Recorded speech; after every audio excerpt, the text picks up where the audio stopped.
அவர்கள் சபையானது உபத்திரவ காலத்தினூடாக செல்லுமா என்று கேட்டனர். நான் இல்லை, சபையானது உபத்திரவ காலத்திற்குள் செல்ல முடியாது. அது உபத்திரவ காலத்திற்கு முன்னர் செல்ல வேண்டும். மிக அதிகமான நிழல்கள் பாருங்கள். அதாவது ஆதியில் நோவா பழைய ஏற்பாடு முழுவதும் நியாயப்பிரமாணம் யாவும் வரப்போகும் நன்மைகளின் நிழலாய் இருந்தன என்றேன். இப்போது உபத்திரவ காலம் வருவதற்கு முன்பு முதலில் ஏனோக்கு.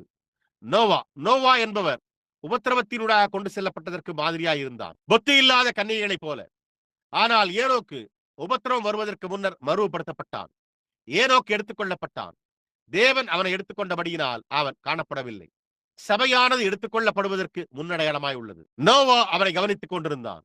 அவன் ஏனோக்கு செல்வதை கண்டபோது பேழைக்குள் பிரவேசிக்க வேண்டிய நேரமாய் இருந்தது என்பதையும் உபத்திரவத்தினூடாக கொண்டு செல்லப்பட வேண்டும் என்பதையும் அவன் அறிந்திருந்தான். வேதம் மணவாளனை சந்திக்க 10 கன்னிகைகள் புறப்பட்டு சென்றனர்.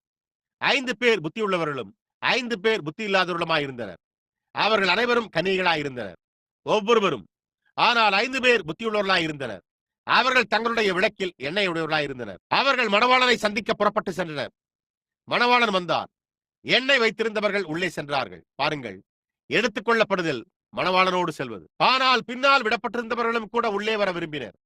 பேழையின் கதவை வந்து தட்டினவர்கள் நோவா எங்களை உள்ளே அனுமதி என்று கூறினது போல, ஆனால் தேவன் கதவை அடைத்தார். மேலும் என்னுடைய நண்பனே, இந்நாட்களில் ஒன்றில் தேவன் உனக்கு உன்னுடைய கடைசி அழைப்பை கொடுக்க போகிறார். அப்பொழுது இரக்கத்திற்கும் நியாயத்தீர்ப்புக்கும் இடையே உள்ள வாசல் அடைக்கப்பட போகிறது. கைவிடப்படாதீர்கள். உங்களால் முடிந்தவரை இப்பொழுது உள்ளே பாருங்கள். உலகம் என்ன கூறுகிறது என்பதற்கு நீங்கள் கவனம் செலுத்த வேண்டாம். கிறிஸ்துவுக்குள் பிரவேசியுங்கள். கிறிஸ்துவுக்குள் இருக்கிறவர்களை தேவன் அவரோடு கொண்டு வருவார். பார்த்தீர்களா? அதன் பின்னர் இந்த புத்தியுள்ள கன்னியை எடுத்துக் கொள்ளப்படுதலில் போய்விட்டாள். இந்த மற்றவர்களும் வந்து கதவை தட்ட என்ன சம்பவித்தது?